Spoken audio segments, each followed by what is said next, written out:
next up. And now I need to share the screen.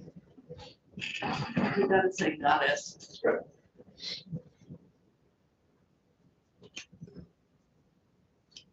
Can you just touch that screen? Yeah, you can. Can. Yeah. Thank you. You're welcome. Super smart. So Now we if you- still need. now if you go back to the meeting. It's in your meeting. Yeah. You need to make her a co-host so that she can share her screen. Do that from your Zoom meeting, with your meeting. That's not your. All the trucks this year to order them, and not most of the time. We got what we needed, but there weren't any more. We could have increased the order. I'm really interested in our EV We have charging system. 5 new chassis on the ground on their travel Ending boats. up on Route 2. We'll get to summer, they of course have to have all the equipment put on them. And some internationals here too. Thanks. So far, live. Ready? Okay, we're live. Thank you very much, Chair. We'll resume on slide 40. This is policy planning intermodal development highlights. Some of the programs they manage are bike and ped planning, the statewide park and ride facilities plan. We're doing a lot of work on Stowe Mountain Road traffic management, working with the town of Stowe, the Regional Planning Commission, working with the ownership of the mountain as far as the resorts. And, you know, it's just the increased pressure, increased volume, parking, plowing, and the entire scope of transportation issues around that corridor, and of course dead ending where it does. So there's a lot of work going on there. Is there a new, I was in Stowe the other day and they said that one of the projects, I forget the road that comes in, you know, what I call the back way around. Right, Moscow too. Yeah, then it comes up to the Stowe Mountain Road. There's Right. a funky intersection there. Right. But that, you know, improving that intersection has been bumped up on AOT's list. We advanced or delayed? Advanced. Okay, I believe that's been out there for a while, so. Right. That's, I'm glad to know that that's, There's an Well, that's inn what right they said. there. I don't know how they do, but There's an inn right there at that intersection. you're yeah, talking it is a about. funky intersection, yeah. Yeah. And then, because the road, there's a couple yields and then some and people then of don't course, if you come understand. in from Hardwick, you know, on Morrisville, then there's another road, but what used to be, I don't think it's not the Grand Union anymore, but you went right and go up. Now, it's Right. So I guess that when kind we, of mountain road. but it's important for that whole flow. It's Right. important. Then it goes to the park and ride. There's a parking area right there also for the trail, for the bike path. Yeah. So there's a lot of work going on there. Research reports, you know, we have a research department. They had a symposium this past fall where, you know, we're tasked by Federal Highway to look at research projects. And, you know, it's a very rich, creative group we've got. And then also, you're familiar, we talk right away a lot, you're familiar with 1111 process, and Michelle's group processed 288 permits last year. They also manage a vehicle incentive program regarding EVs.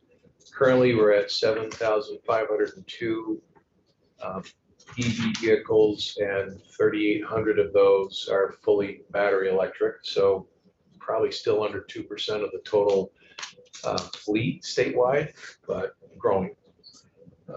And of course, the study on road usage charging to augment what EVs, full battery electric vehicles, aren't paying for fuel tax. So that study is nearly ready, or will be ready for prime time soon. And it's basically a mileage-based user fee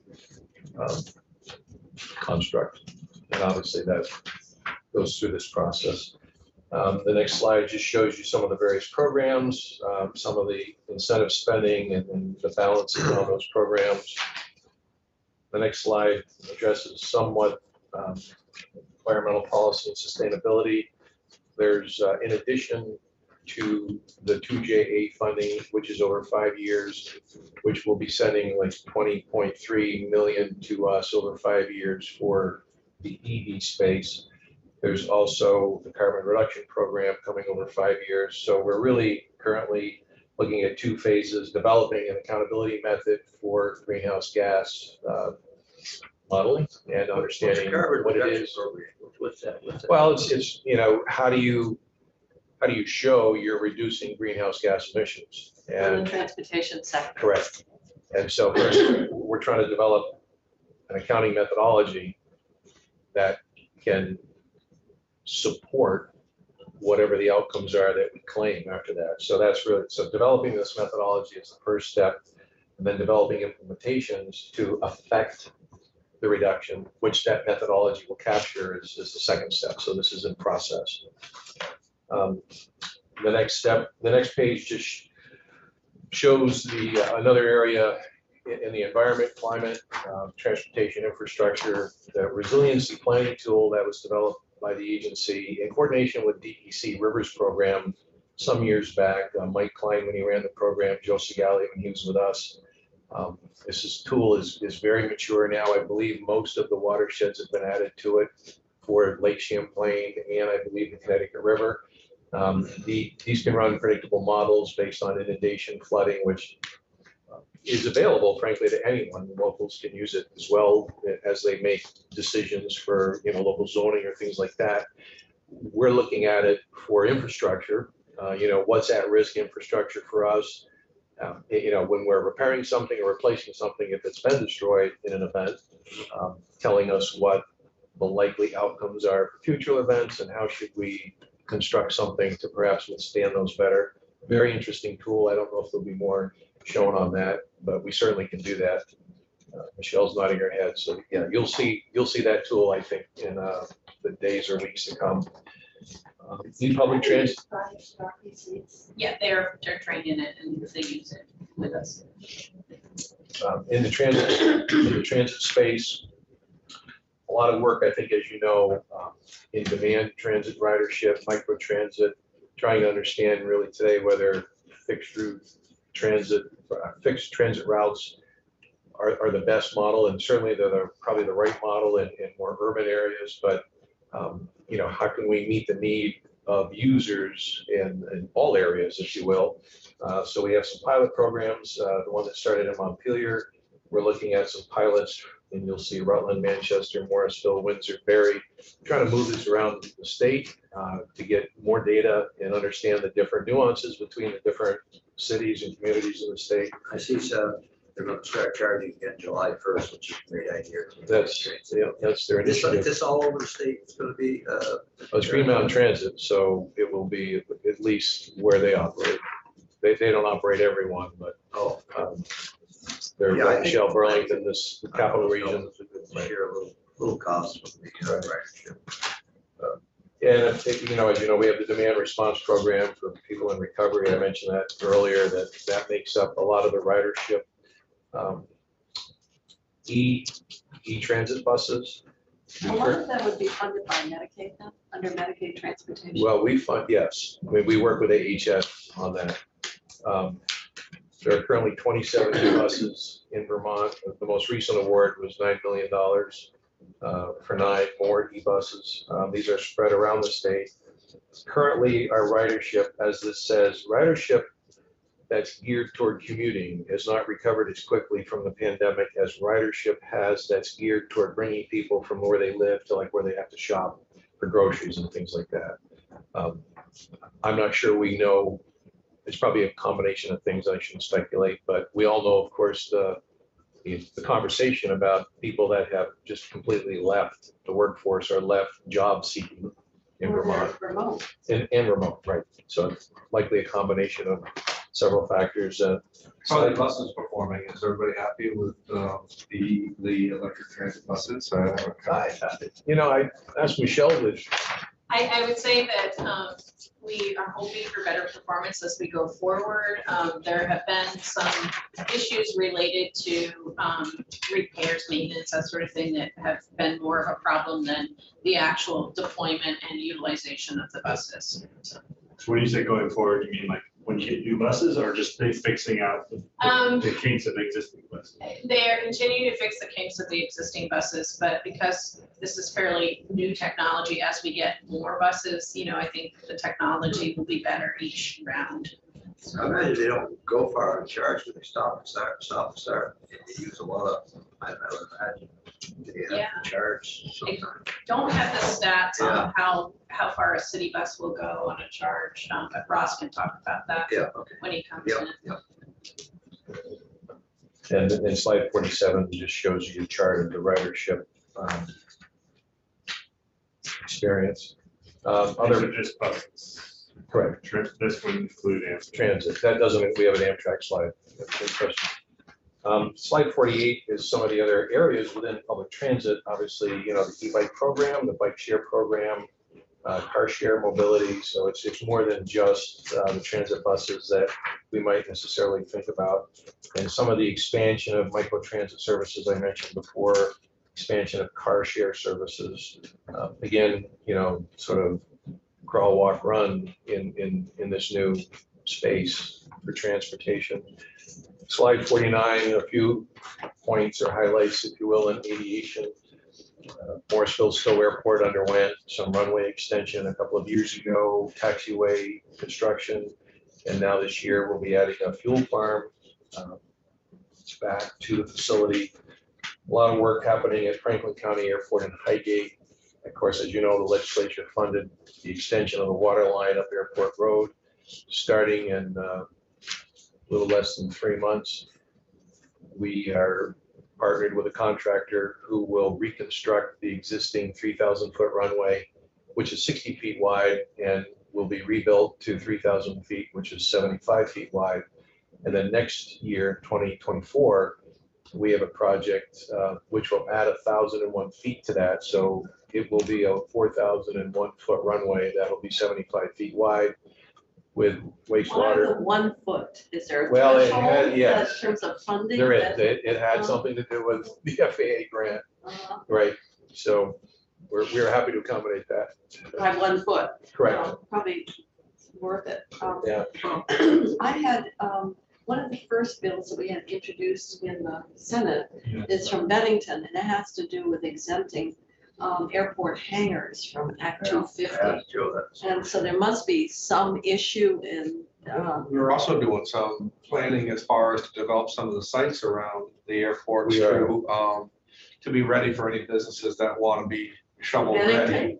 All the airports are developing them, so. Well, the reason I bring it up, and of course it's in natural resources, is of course, remember the issue around the Middlebury Airport Oh, and God.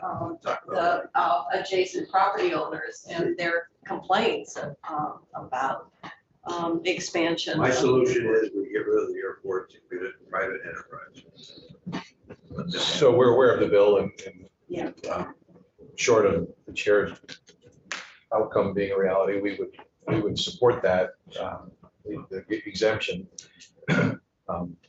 Really, and as Senator Ingalls said, in Michelle's group and Dan Delabriere and Rail and Aviation will come in and provide a more detailed testimony, but we're working on all our state airports in an order to, you know, get them ready for master permitting, which basically means that we've already permitted sites on the airport for future hangar construction and current commercial business that might come in and need hangar space, excuse me.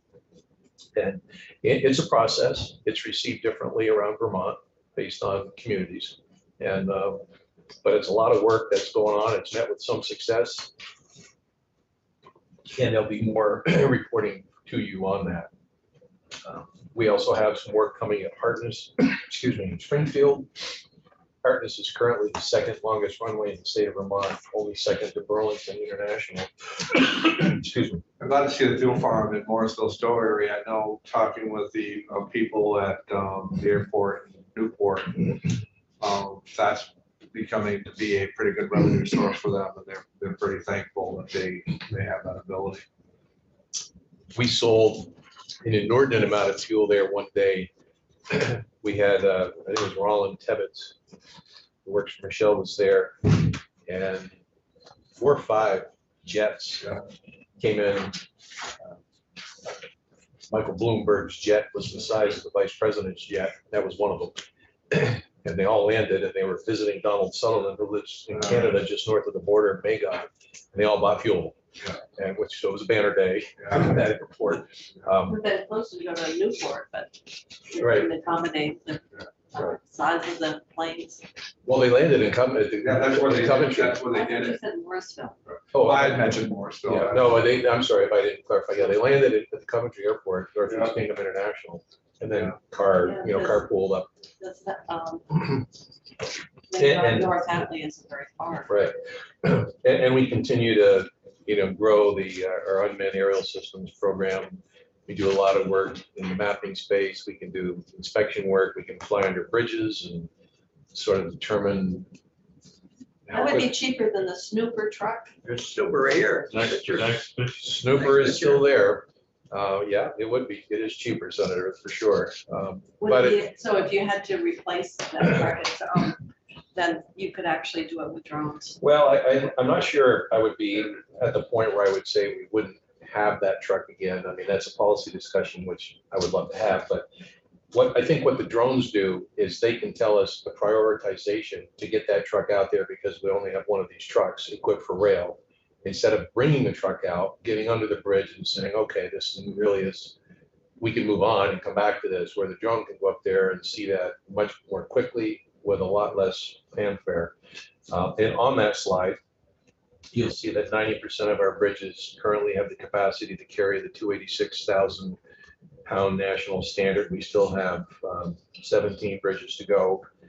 And of course, we're responsible for all 425 rail crossings in Vermont, whether they're on our railroads or private railroads.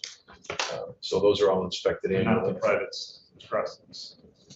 All public, all crossings. We're responsible for all active crossings.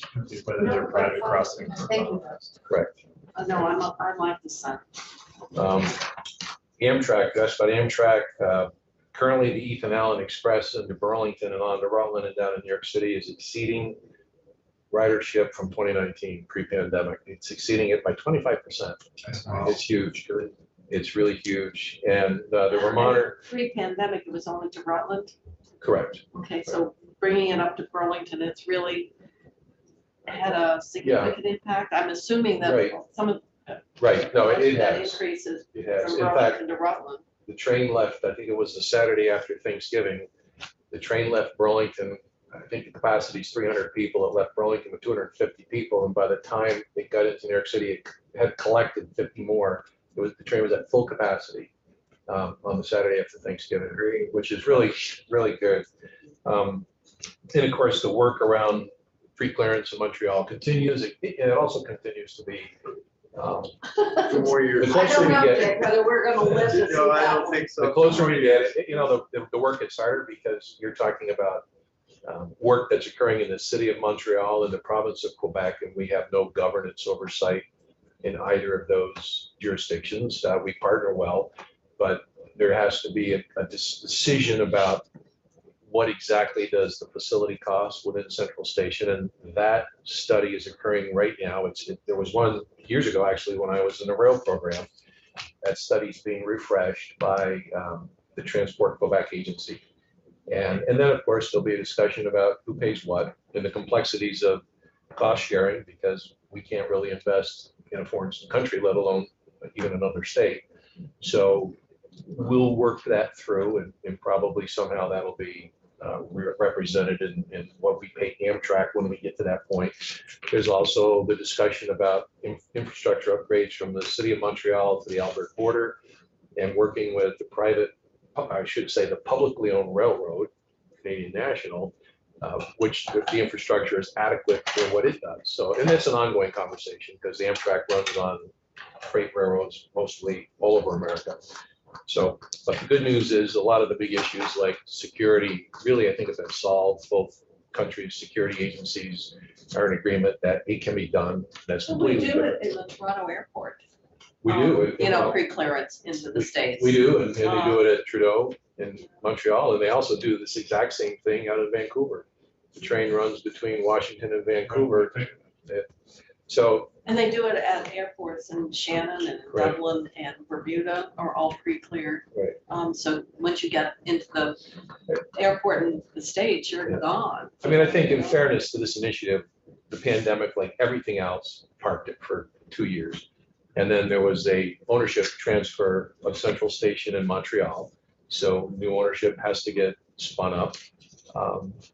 You know, what, 4 years ago, I think it was, when Premier Legault came in, there was a transition of premiers in Quebec. And like everything, new governments need to be briefed up. And so, you know, I think that there's a sincere effort to do this. The new transport minister in Quebec is also the deputy premier of the province. And while we haven't met, I've written her a letter and we're looking forward to meeting on that. The former transport minister is now the Minister of Public Safety in Quebec. We had a good relationship, and I know that relationships will continue. I'm hopeful that perhaps being the deputy prime minister, this initiative, you know, is in much broader a spotlight. The next page shows you what new Amtrak trains will look like in Vermont, and we hope in 2026. These are brand new modern train sets that are funded by Congress and being procured as we speak. We've been, Dan and his team have been meeting on a regular basis with Amtrak to settle on the concept for the equipment. And these literally will be brand new state-of-the-art trains, world-class quality trains. And that'll be a great improvement. We move into finance and administration, Jana's division. Slide 54 just talks about contract administration. I mentioned the number before between contracts and amendments, like $875 million that went through the shop. They've worked over the years to improve project delivery, the flow, the time flow of contracts through the process to get contracts onto the street faster. They also run the audit section for the agency and help perform the statewide single audit, which is no small task.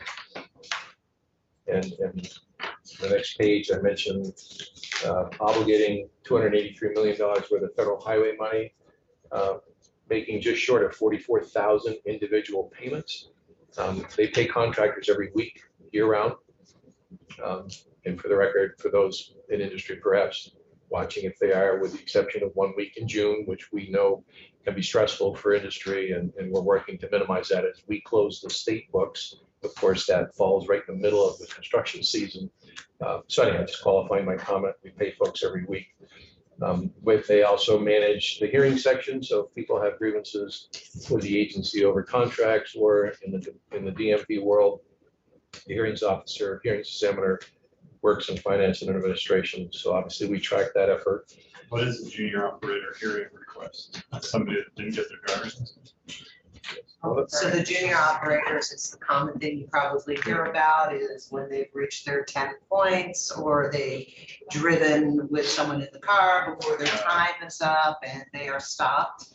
I would say many challenge that language. And it really comes down to the parents saying, now I have to drive them to school again, or they can't take their brother and sister or their cousin to hockey. So they just ask for lenience. So whenever we suspend your license, you have a right to a hearing. So it is just common, we suspend your license, your registration. If we take any action, if you're a business, you have a right to a hearing. So I think about 90% of the hearing unit's work is DMV related. Yes. But we separate it and have it under Jana's program because they're actually acting as the hearing officer for the commissioner, and we don't want to influence that in any way. Civil rights is also within finance and administration, and the work that Lori Valburn does, I know she's been in and will be in. Also as part of that is recruiting and onboarding employees. We had 178 new employees in the last calendar year. This group, including Wayne, who's not here, and Leslie Welts, our Assistant Attorney General, this group meets with every single new employee. Every single new employee, we meet with them. We talk with them, we ask questions, they can ask, we like it when they ask us questions. And, this is something that's been going on for at least the whole time we've been here, and may have occurred before that. And also I'd like to introduce Amy Katko, who just stepped into the room. Amy's our communications director. So if somebody gets hired in Bennington District, they would come up for this face-to-face We meeting? physically, during the pandemic, we do it over teams. Yeah. But yes, Well, they come up Either one for, way or the other, yeah. so it works, I think it's a week long or several days at least. Janet can speak to this probably better than I can.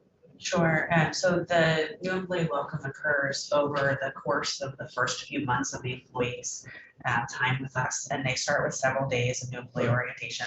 Then they move into monthly check-ins with a dedicated person from our civil rights team or the technical training center that's their partner with onboarding. Our team meets with them as part of the new employee welcome. They have an hour to hour and a half with executive leadership, where we come in, we introduce ourselves, we talk a little bit about our programs. They have a chance to ask questions of us. We have the opportunity to interact with every one of them.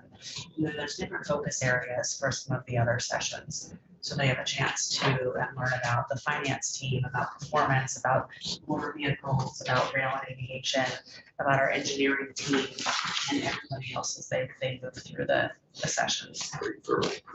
Well, I want to say that's an awfully cute little new employee, isn't it? We start recruiting very young. Yeah, I can see.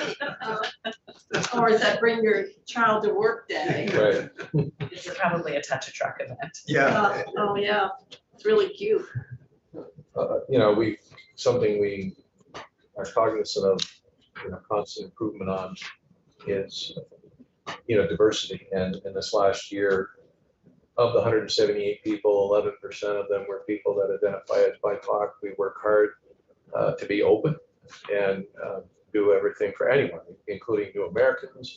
We've also strived. We haven't really met with a lot of success yet, but we continue to be open to it, and we're looking for receptive partnerships. But we strive to work with homeless shelters like TOTS in Burlington, and they have a new director, so in fairness to them, we have to reestablish that. Are we able to? We'll go get them with a van if we need to. If transportation is an issue, if we can bring people like to the fort or around Vermont. If we can work, I know we're working with Tracy Dolan, who does a lot of work in that space now, around the state to connect us with people and talk about, and these are areas where we wouldn't maybe traditionally go in and talk, but can we talk about job opportunities and can we help you get to that job? And will that perhaps change or improve individual circumstances? DMV and VTrans both have worked in the past and are continuing efforts within the prison systems. They've done some training. DMV has worked in the prisons to help people that are about to transition back outside to get credentials, so that the minute literally you step out, you can go to a bank and get a bank account. You can open a check. Yeah, exactly, right. And those things, and I had a close friend who spent 8 years. And when he got out, it really was eye-opening, the difficulties in just trying to reestablish the very basics that we all take for granted. So we're really, I think we're doing a commendable job. We can always be better, but thinking of new approaches to things. And frankly, too, it's not just totally self-serving, because if we can help people succeed and also fill vacancies that we have, that's a complete win-win. So the next slide, as Senator Kitchell pointed out, is we're snagging kids pretty young, but we do, and this is led by civil rights, but it's supported by the agency and has engineers who go to these. Wayne has district folks, and we bring equipment. We go to elementary schools, we go to high schools, we go to tech centers. In partnership with Federal Highway Administration, we run the National Highway Transportation Institute every summer. It's been up at BTTC, BTC, assuming TT, BTC, where it's based in the summertime. And I think last year we had 30 students for an intensive. They go up for plane rides, they go to the districts, they can get in equipment. Again, a very, I think, unique effort to try to grow a workforce and almost more importantly, show people that these are really good jobs. Right. And they Not have everybody wants to go to college. that's well, and even if I they think did, the we have training college is good, kids, but I just say that Yeah. the lot of good trades out jobs, there, good benefits, good stability, and the need's never going to go away for the work we do. And so slide 58 just builds a little bit more on what our training center does.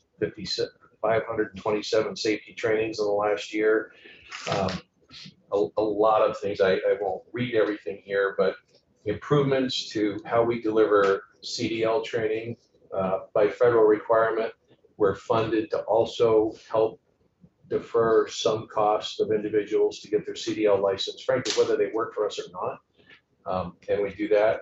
And then also safety is currently under Jana's shop.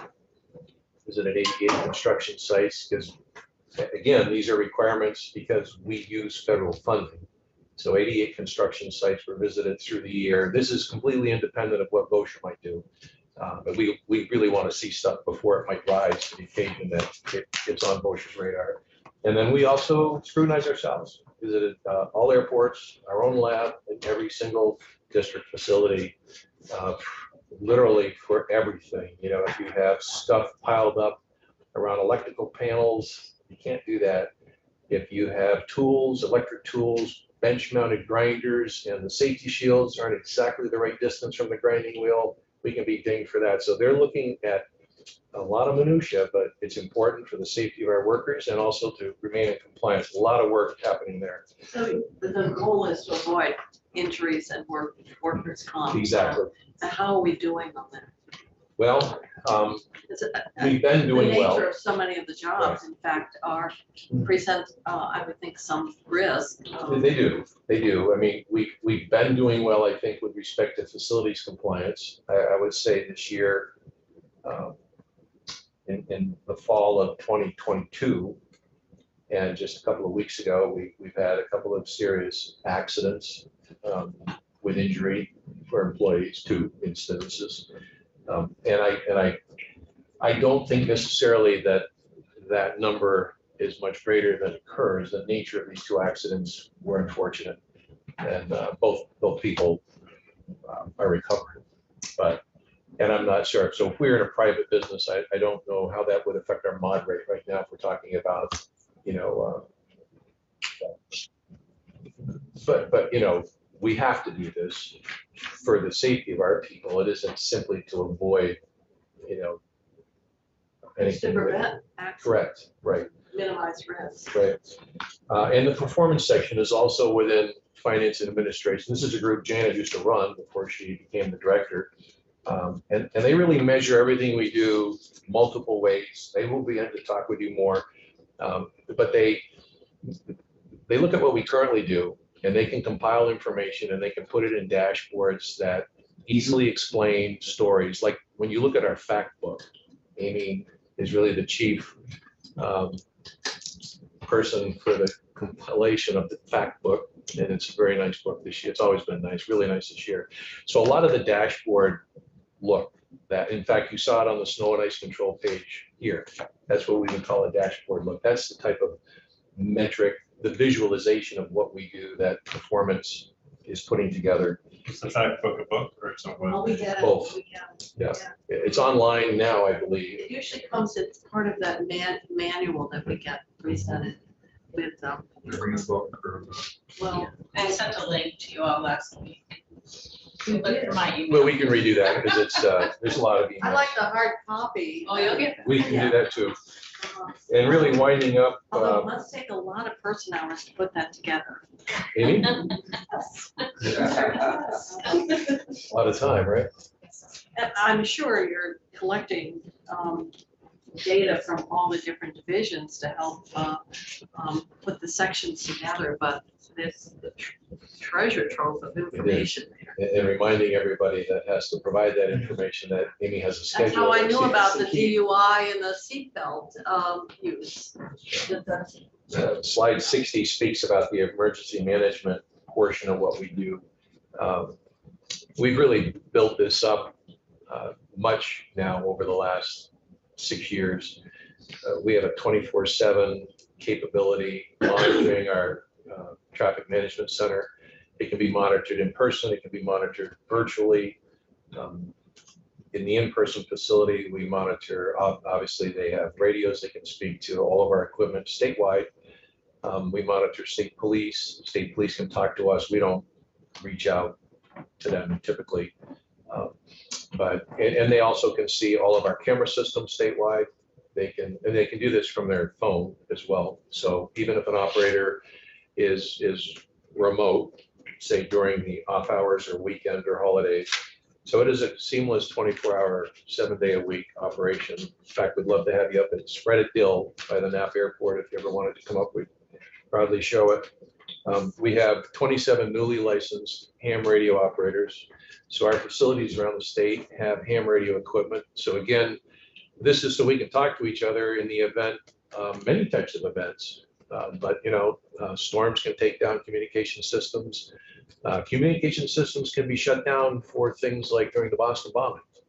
Cell phone communications in northern Massachusetts and southern New Hampshire were shut down because officials had no idea at that moment whether cell phones could trigger other devices. So the point is, without being overly dramatic, hospitals have ham radios. These really are the last line of defense, if you will, about communications because of the bandwidth they use.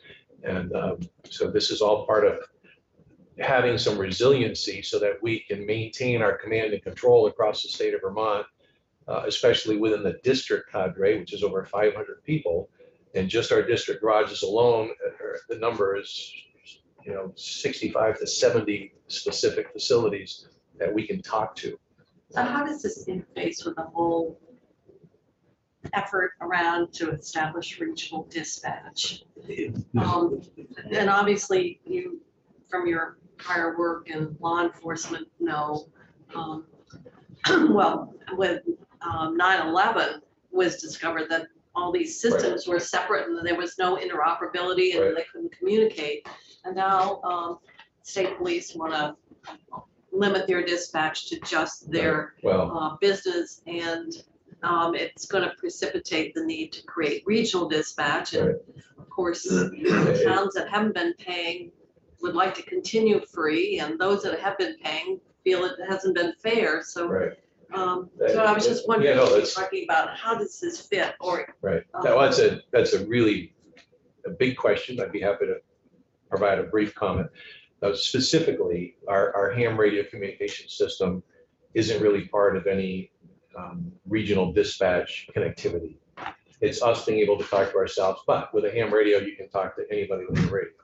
The hospital networks have ham radio, so we would be able to communicate if we needed to. As far as the rest of what you were talking about, our internal mobile radio communications is all managed by the Department of Public Safety radio shop statewide. We work on the same radio system as the state police. We're one of the largest paying customers into that system. VTrans is, because we have more equipment. Well, no, but all of the mountaintop repeaters and radio towers that we use, Fish and Wildlife uses, corrections in their vehicles, the DMV officers, everybody that has a mobile radio all uses that network. But AOT. So does Velco and no, they're not on the state system. They're using those mountaintop. They may use some of the repeaters for their own frequencies, right? But we're a large partner in that. I think all I would say, just if I took off my hat a moment as secretary, when I was a select board member in South Hero, our county was having to pay $80,000 a year for communication for 5 small towns, while some towns in the state got communications for free. Right. And when I went, so you understand the dynamic. I totally do. And when I went to the Department of Public Safety and ended up as a deputy commissioner, fully supported, I think, what the state police are trying to accomplish today. As far as, and I'm not speaking for the Department of Public Safety, this is just past, but the pressures then, let alone now, on having the proper dispatch resource to match the needs of the state police is critical. It's critical that we have the proper human resources to match that. And I think it's only reasonable and fair to all taxpayers of Vermont that if you live in a community that, I was a volunteer fire chief, we have volunteer rescue squads, we have the Grand Isle Sheriff's Department, who was part of the St. Albans State Police Dispatch, but everybody needs to have communication, but nothing is free. It just isn't, it costs money. And so I'm not part of the conversation on what they're trying to migrate to today, but when I was there, Commissioner Flynn was the commissioner, we supported what they're trying to accomplish today. which is collapsing into supporting dispatch for the state police, while at the same time providing the resources and capabilities for other regional areas to handle the EMS and fire load that they have in those communities. So, but our construct is not part of those regional dispatch centers. That's what I was just trying to understand. Get off on that tangent, but somewhere along the way, public safety, it has to be factored in there. What's our responsibility to make sure that people are getting dispatched to the right places at the right time to save lives? That's totally true. I mean, right, I don't think you can just walk away from people, but you know, when we were there, we helped to fund Newport Police. We helped to fund Rutland Sheriff. You know, but I think part of the issue then was, and again, I want to be sure I am not speaking for current leadership. Part of the issue then was you can build it, but they're not going to come if they're still getting it for free. Right, so that Well, build those it, days I think are changing in Right. terms of what, right, you know, what can be provided at no cost. And then the question becomes, well, I guess if you haven't been paying, then you finance your pro rata share the same way the paying towns have been doing it for years, I guess. you know, when Kerry Sleeper was appointed Commissioner of Public Safety, I'd known Kerry a long time. And I asked him, I said, our red phone system, which is the way we worked before, was going away, with no option. I said, can the state police dispatch South Hero Fire in Grand Isle County? And he said, yeah, we can do that. Not long after that, at the time, John Philippek, who's now retired, was lieutenant in St. Albans. He came down to meet us one night. He said, well, I'm sorry to say, I'm the lieutenant who's been assigned to tell you that the commissioner was wrong, and we can't dispatch you, and all great guys. But the point was, even back then, and my heavens, that was A long time ago. a long time ago, that, you know, there were these questions about capability. But yet at the same time, and again, like I said, when I was at South Hero, we were paying probably $12,000 or $15,000 a year based on our run volume just in South Hero of the then $80,000 number. That number grew to over $100,000 for Grand Isle County. You know, and yet there are towns getting it for free because deals were made 25, 30 years ago. So they're just, whatever, this is my personal opinion, but whatever the construct becomes, there ought to be a level playing field, I think. That's all. Well, the old adage, you get what you pay for, sometimes comes true. And I know as far as being part of an ambulance, rebuilding an ambulance service that couldn't even run one ambulance, went around to all the towns and started collecting revenue for the services. And now in 3 short years, this service that was ready to close now has 4 ambulances running full time. And it didn't take a lot of money to do that, but it took some. Right. It's something that we're grappling with. It is. It's an important subject. Agility of our It is. emergency dispatch. And just one of the last things I think I would point out on slide 60, while it's not a bullet point, 2 weeks ago, I think it was, Tropical Storm Irene was the last FEMA event that the Agency of Transportation was responsible for. When I went to public safety in 2012, the FEMA program went from AOT to Vermont Emergency Management, where it rightly, frankly, should have been cited. Most states in the nation had that effort in their emergency management area. Tropical Storm Irene was presidential declaration 4022, and it took 11 and a half years, but we finally closed it 2 weeks ago. It's done. The projects are done, the paperwork is done, signed and sealed. I don't know if all the funding is in from FEMA, but for anyone who lived through that and the efforts that go on to close out projects with, in my opinion, our good partner FEMA, a lot of work. So that's one checkbox they can scratch off not having to do again. But we still work in the same effort with Federal Highway Administration on any federal aid road, which aren't FEMA eligible. We work with Federal Highway when those disasters occur. And then I think lastly, before we get to the final work charts, is just the facilities page on slide 61. I had mentioned early on, 424 facilities. across those. We had 507 work projects during the year. We're proud to say that we have one facility today which is fully green, doesn't require any fossil fuels. That's in Tunbridge. Is that a new construction or you retrofit? It was a retrofit, right? We added a solar array. Has it been through 1 winter or 2 winters? I think this is the first winter we're in now, right? And Wayne's group tomorrow actually can probably provide a lot more on that. During this past year, we also purchased 18 acres of land at exit 20. So if you're familiar with the Handy Chevrolet area, second exit of St. Albans, if you're heading north, you come off the ramp, you turn right, you go past Handy Chevrolet, and that actually is like the line from St. Albans town to Swanton. But just up the road from there, 1/8 of a mile, we purchased 18 acres of land to relocate the existing facility that we have, which is in St. Albans City. It's in a residential area. It's 2.5 miles from the interstate. Our trucks with our plows and our wings have to navigate this growing residential area just to get to the interstate. So when the time comes, the first phase would be upgrading the road going on to the property today, in site work and probably the construction of a salt shed. And this won't occur likely until spring and summer.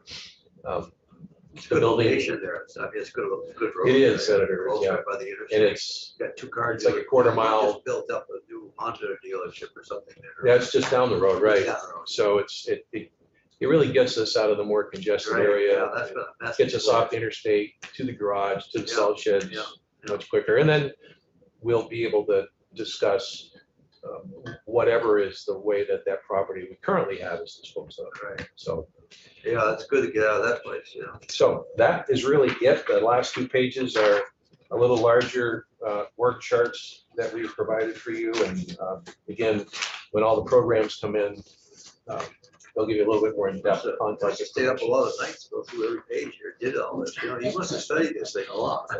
Wow, that's a lot of. Others put it together and they worked hard to No, do I it. mean, everybody, it's just a lot of good information. In terms of our statewide charging, EV charging network, Yeah. and you had obviously what you have at the district facilities, but we've been putting money into, we've got the statewide plan and we've actually made distances much shorter Right. in terms of what we have for standards. How are we doing on that? I have to say, New Hampshire, southern New Hampshire's got, and northern New Hampshire is nothing. They don't have many. And is there any sort of regional planning with neighboring states relative to charging? And the reason is you've got them in Manchester and Right. in southern New Hampshire, but further north, there doesn't seem to be any. Yeah, I'm gonna let Michelle answer. I could say that the only one I know of in the northern half of Coas County is La Pearl's IGA in Colebrook. And It's a level 2 probably. I think it's a level, yeah, I think it's a level 2. I knew a fellow who, Schillings and right, Littleton is level 2. right. The level 3, I'm not aware of any. You have to go all the way to Manchester. Yeah, and there is one if you're coming down, and, So there are, yeah, and on 91 in Vermont, there's the one in Bradford, which is level 3. with the privately constructed superchargers do end up showing on a map so people can see where they are, whether they were something that the government worked with independent companies to install. I know that, like, for example, Twin State Ford has a level 3 supercharge. When we were there to get the vehicle for the governor that day, somebody pulled in and it was sort of comical because there was media, there was the governor, there was the governor's detail, there was the ownership of the Ford dealership, a fair amount of people in this parking lot in the middle of the week. This couple just pulled in to charge their vehicle and everybody goes over to look at their vehicle. There are reporters with cameras, they're just sitting there. And it was GM. It was a Hummer. And no one had seen the electric Hummer, so it pulls into the Ford dealership. But there is a coordinated effort As you know, of course, there was legislation that we have a high-speed charging capability within a mile of every exit. The initial plan was 50 miles along state roads. We're aiming for 25, but at this point, I would turn it over to Michelle, who's much closer to the granular data. So the good news, Senator Mitchell, is that the federal government is providing a lot more funding now for charging. The interest, The NEVI program to the infrastructure bill. And each state has to have a plan for geographic distribution of deployment of fast charging. And so that will precipitate New Hampshire building out some of their. and coordinating with where Vermont has sites. Yeah, and so Patrick Murphy will be in tomorrow, I believe, or Friday, to talk to you all, and I'll mention the New Hampshire angle and ask him to look into that before he comes. Well, thank you very much. Well, thank Thank you. you. You did a great job. That was very, there's a lot of information that So went we have well. one more? Does Amy testify? Yes. Oh, No, Okay. the seats are warm.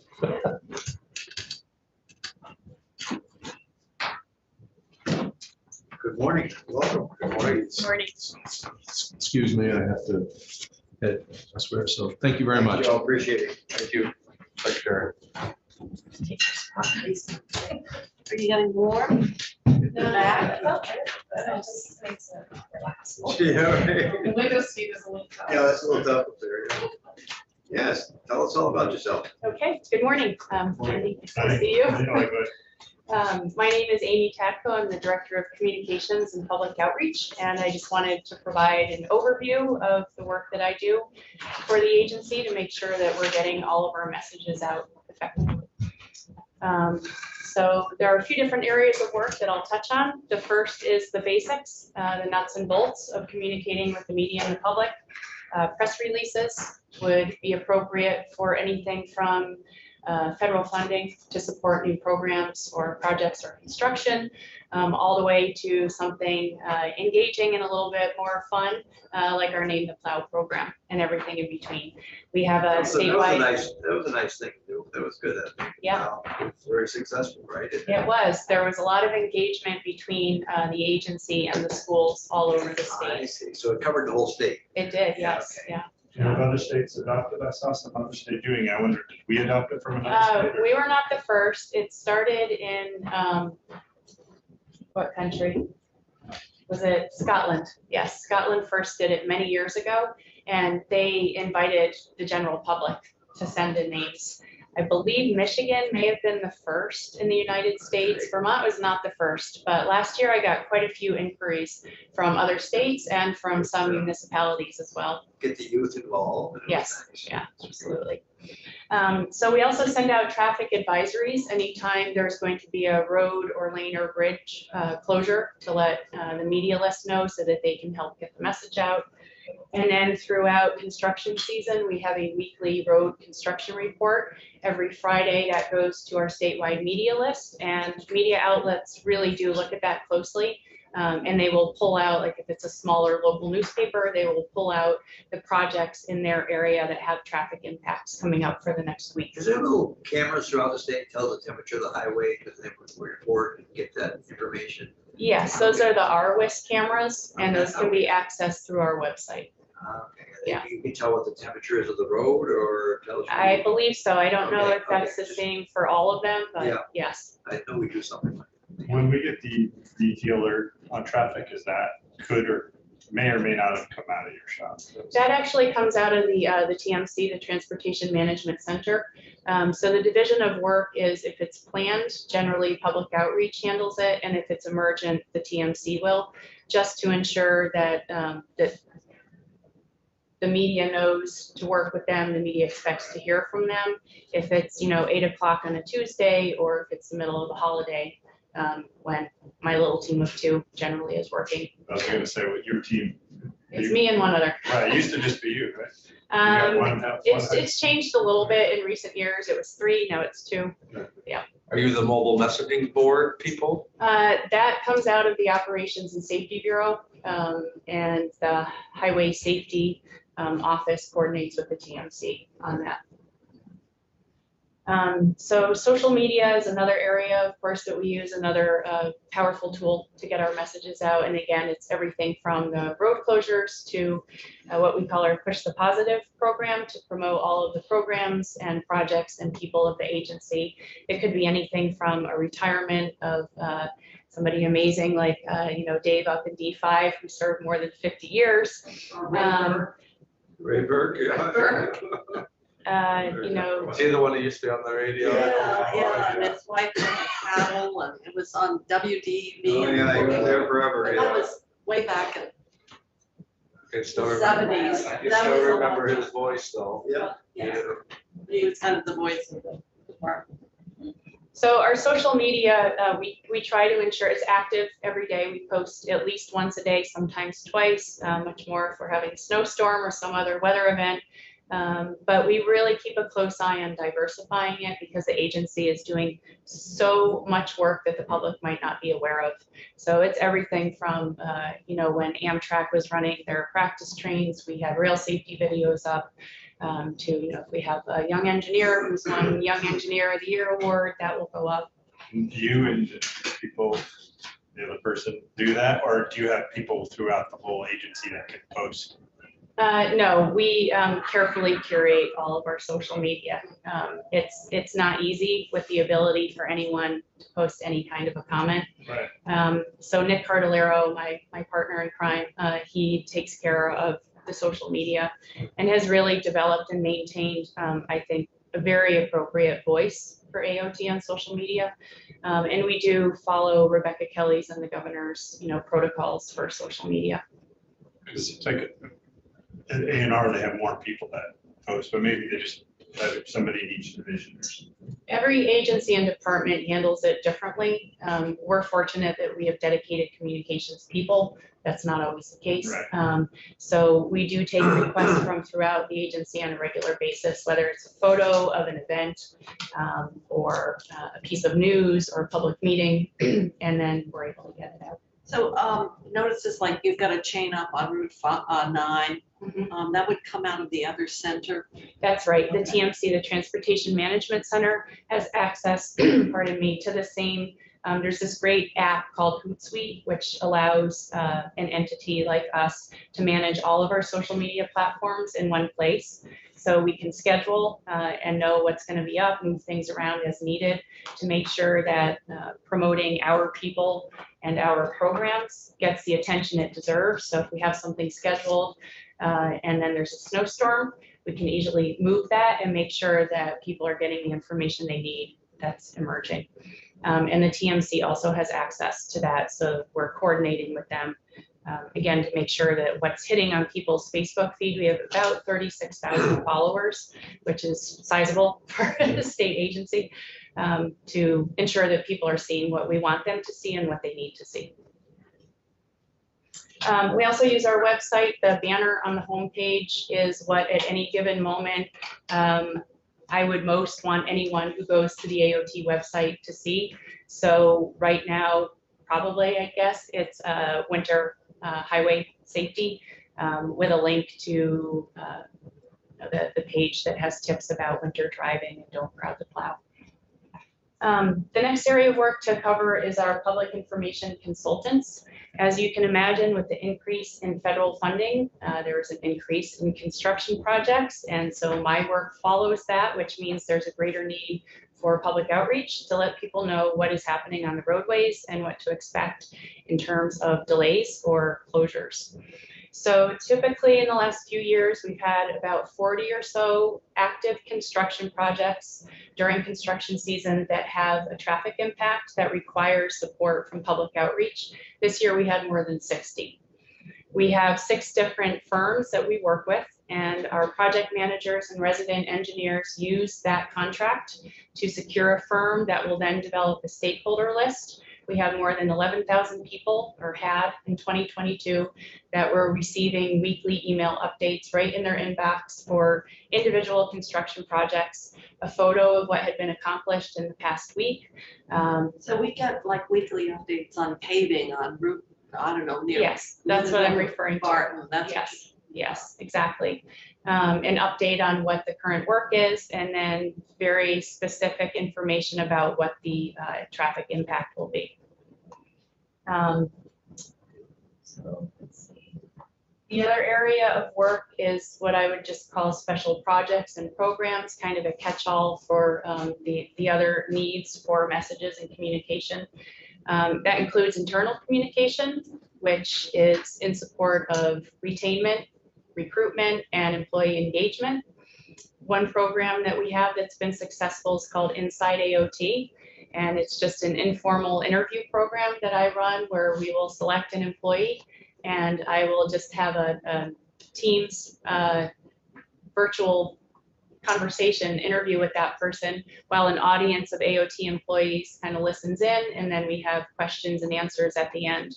It's been a really wonderful way for people to be able to be in the spotlight for an hour to talk about the work that they've done, to show pictures of their projects, and for employees throughout the agency to build new connections and to just learn about what's going on in other areas.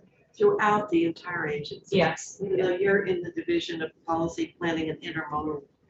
I'm there because I have to be somewhere, but I'm a bit of an outlier and I do work with the entire agency, and for the DMV as well. In the audience for those, just they're voluntary. It's internal, They're and just voluntary, like, oh, I'm gonna go today. or I tap them. We had a young engineer whose project was highlighted during the summer when the governor did the T-bill signing. And the more I heard about her story, I thought she was compelling, so I invited her to be on. And that was a great success because she's moving up the ladder within the highway division. The audience members, like who's tuning in? That's it's during the lunch hour to try to reach more people, but it's it's voluntary. Yeah, we generally have about For AOT staff. Yes, that's right. 35 to 40 people. Sometimes a team will do it together. You can see on the camera that they're eating lunch together and listening in. I also participate in the diversity, equity, and inclusion work that's being done at the agency on the AOT committee, as well as the larger group, the Transportation Equity Framework group. Thus far, my role has primarily been listening and learning, but I think one of the end results of the work will be an update to our public involvement guide. So that will be a big project that I'll undertake when the time is right. And then in terms of other public engagement, I mentioned Name a Plow and programs like that. Yes, they're fun, but they're also promoting our maintenance division and planting seeds for possible future careers.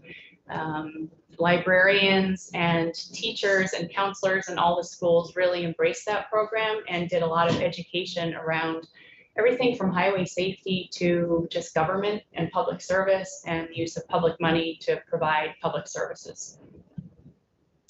And then the last area I wanted to touch on briefly is our paid communication campaigns. There are times when it is warranted to spend additional money to be able to create something with the use of a private marketing firm, and then again to pay additional dollars to get that out on paid social media, website banners, all the digital platforms, everything from WCAX to WDEV to YouTube. And Drive Well Vermont, I hope, is familiar to you. If not, we have more work to do. That's our new highway safety messaging. It was 2 years ago that we launched that. And there are 5 different program areas under highway safety: distracted driving, speed and aggression, motorcycle safety, occupant protection, and the one I'm forgetting.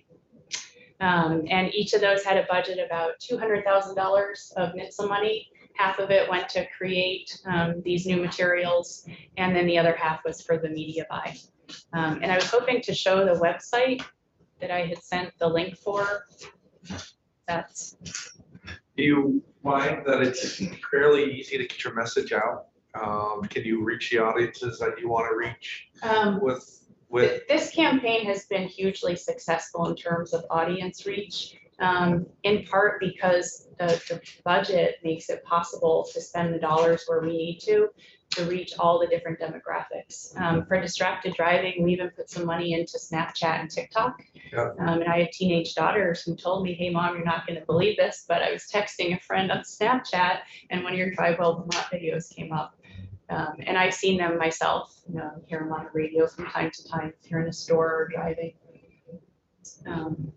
So it's probably not imperative to show the video, and I don't want to waste your time waiting for that, but we do have a new website, and it was exciting to be able to use Place Creative, which is a marketing firm in Burlington, to create an offshoot website.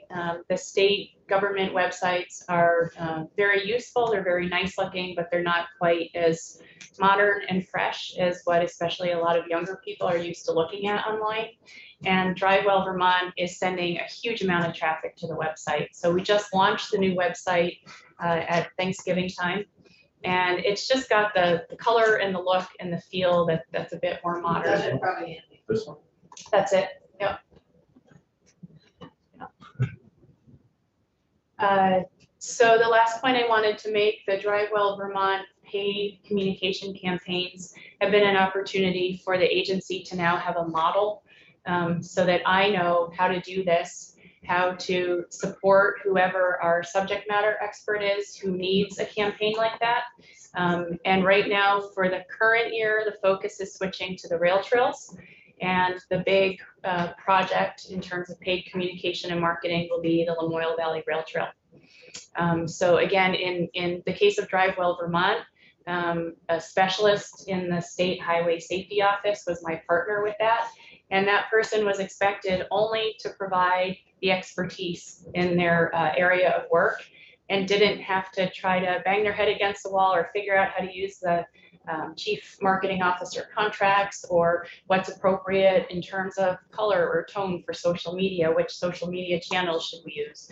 So I take that burden off of them, but then rely on them to make sure that the message is being created appropriate to what their area of work is and what we want to communicate to the public. So this year we will have a new website for all of the state rail trails. And what we hope will be a very user-friendly and really exciting interactive map so that Vermonters, people in the region, and Canadians can all go to this website and plan to use the rail trail and get into the communities along the trail. Tell where parking is available, where you can. All of that, and specific parking if you're an equestrian, parking if you have a truck and a trailer and you're a snowmobiler, you know, handicap accessibility. Everything, you know, restaurants and amenities. Now, there's also grants have gone out to a number of the communities along the rail trail to take advantage of, you know, whatever might be the restaurants or whatever. Will that somehow connect, will that initiative connect with this? Yeah, and so what's happening with that initiative is it's more focused on the infrastructure at the trailheads. So it could be like constructing a parking area where you didn't have one before, or building a kiosk that helps them understand where to go in town, or a shelter for people who want to pause, or maybe a kiosk would have information about like the directions to town and that sort of thing. So all of those things will be interfaced with this this website, and you know, it'll be sort of this wealth of information for travel planning for the rail trail. Right. We're sure there'll be an app for that, right? But there will be eventually, yes, I'm sure there will be. And because there's so much interest and value in the rail trail, this is now a very well coordinated effort. I'm able to coordinate with the governor's office as well as the tourism department.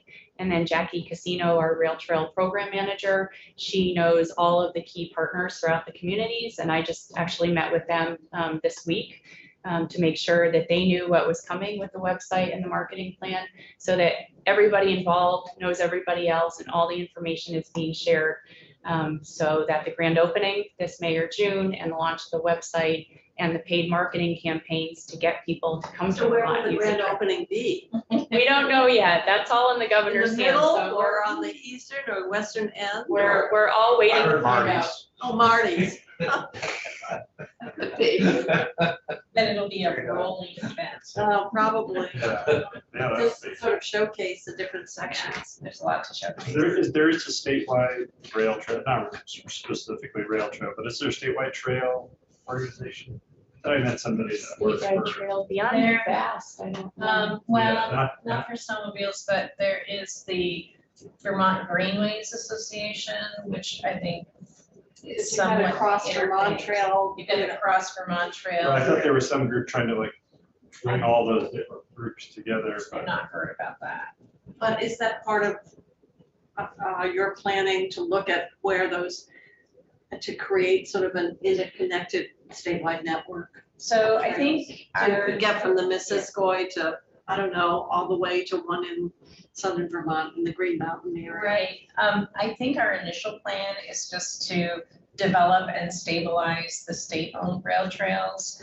But there is And how definitely, many are there there's 4. for this Yeah. one? This year, no, the trail. yeah. It'd be a great campaign to see these stickers coming up, like I hiked the Long Trail, or I hiked the trail, the Lemoy Valley Rail Trail. Duly noted. Yeah, that would be really, really neat to start to see those popping up. It's 94 miles. Yeah, I ended up at Senator Kitchell's house for lunch or something like that.